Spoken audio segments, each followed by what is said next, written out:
It's another Najdorf. It's another poison pawn variation. And it's once again Maxime Vachier-Lagrave playing with the black pieces. Yes, that really treacherous opening variation is once again on the board in round 7 of the Tata Steel tournament.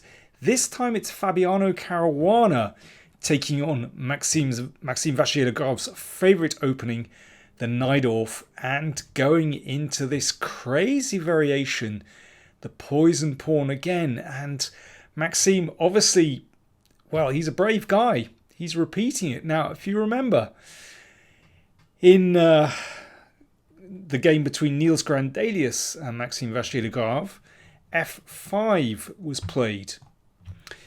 And here, well, Fabiano plays bishop e2. Now, this is quite an unusual move compared to f5 and e5. And after this, well, Maxime thought for 20 minutes. Wow. So I tell you what, I don't know what he's been doing over the last few months, but it's not researching this variation, the Najdorf. He's been looking at lots of other stuff. And that tells me he's just kind of, a little bit out of touch with his own specialism, basically. Interesting stuff. Here, well, I mean, it's an old variation. Fischer once faced this and played bishop e7 here. Knight d7 is also quite popular. Well, relatively popular compared to these moves f5 and e5. But Maxime played knight c6 after his 20-minute think. Knight takes knight. Fabiano was playing fairly quickly.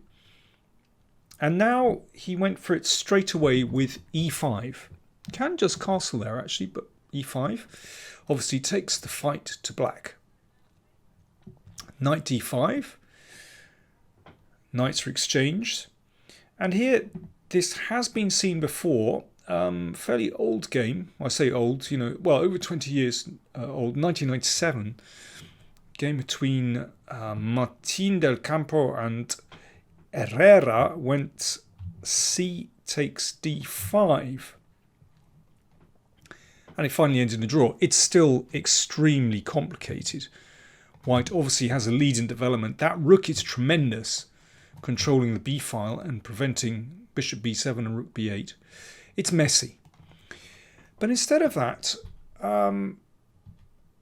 Maxime recaptured with the e-pawn, which at first glance doesn't look bad. But here Fabiano thought for 33 minutes and came up with, well, what move did he come up with? Have a little think. I'll have a little slurp. You have a little think. White to play. This was a fantastic move. Pawn to e6. Wow. It's just a tremendous move. The whole idea is just to open up black's king. And because this pawn is left on d6, then it's very difficult for black to develop this bishop. And if you can't develop that bishop, then the king remains in the middle. So, for example, here, I should say that Maxime played f6 here, but let's look at what happens if bishop takes, for example. Well, we'll sack another pawn, and then we'll castle. So how many pawns is it now? It's about 3 pawns. And then just keep playing normally. Rook b7. This is the problem. This bishop cannot get into the game. Every single one of white's pieces is in play. And actually, white can do this very mechanically. You just throw your pieces at the king. And basically, you're going to break through. This is just one particular variation. You're going to break through. You can see that black's major pieces are split rooks. Oh yeah, I've got to say it. And that queen is in Siberia as well. They're just in 3 different corners of the board. White beautifully centralized. Okay, that's one possible scenario. What about pawn takes? Well, again, just throw the f-pawn up. And if pawn takes, we'll give a check. This opens this diagonal. The queen comes in. I mean, this is absolutely catastrophic. You can see, well, this is a lovely finish, actually. Let me just show you this one. And mate next move. Not all forced, but you get the idea. Basically, white just goes full steam ahead and can catch black there. So Maxime had a little think here and came up with f6. So he's just trying to keep the position relatively close so that he can play bishop e7. But now it's tough. Check. And obviously if g6, then there's bishop takes pawn.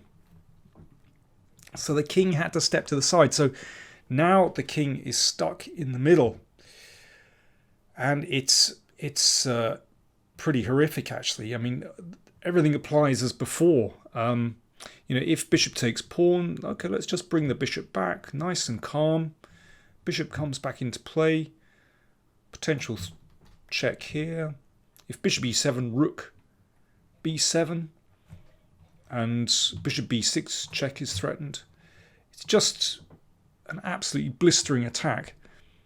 So d4 played by Vachier-Lagrave. Bishop comes back to f2. Now, of course, we just want to take that pawn. But if c5, protecting, the bishop comes back, hitting the rook. Obviously, the rook can't step over onto the b file.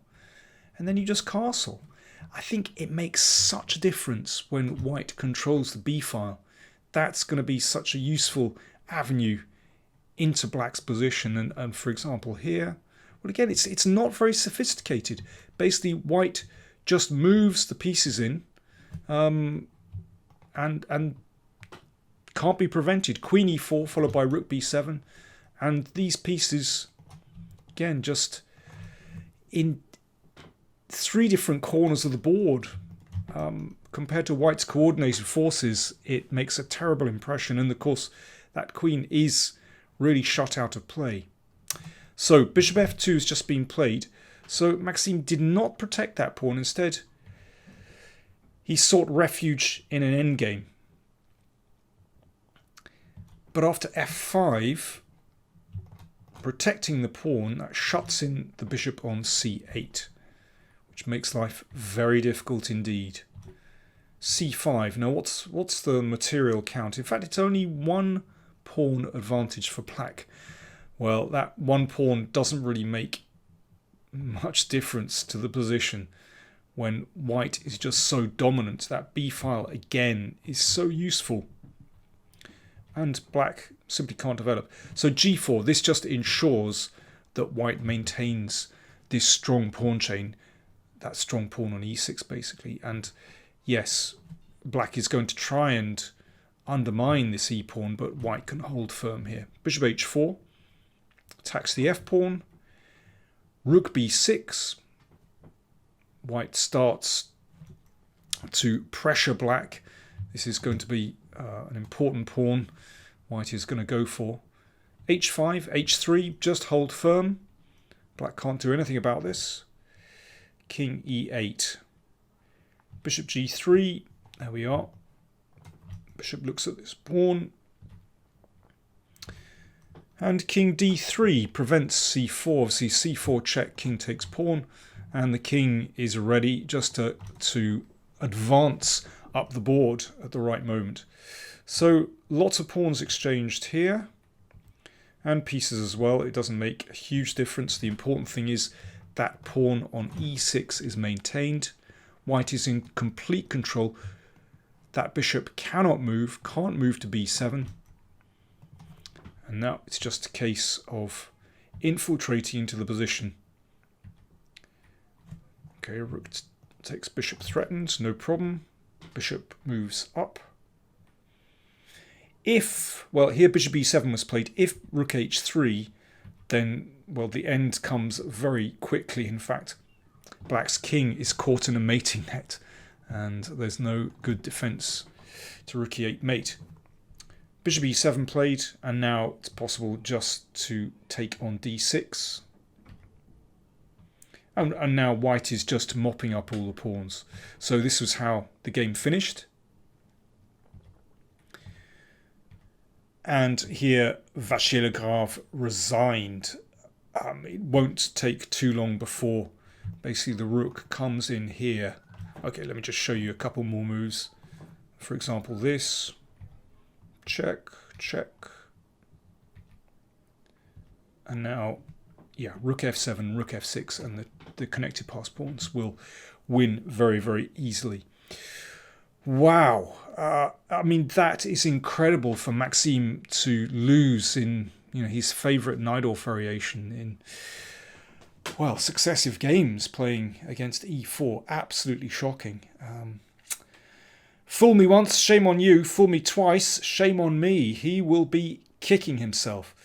So there are now 3 leaders with 4.5 out of 7. Still no one running away with the tournament. We have the 2 Dutchmen, Anish Giri and Jordan van Foreest, and Fabiano Caruana in the lead with 4.5. Magnus drew again today. He's on 4. So we're now over the halfway point in the tournament. 6 rounds to go. Getting very exciting. Thanks for watching.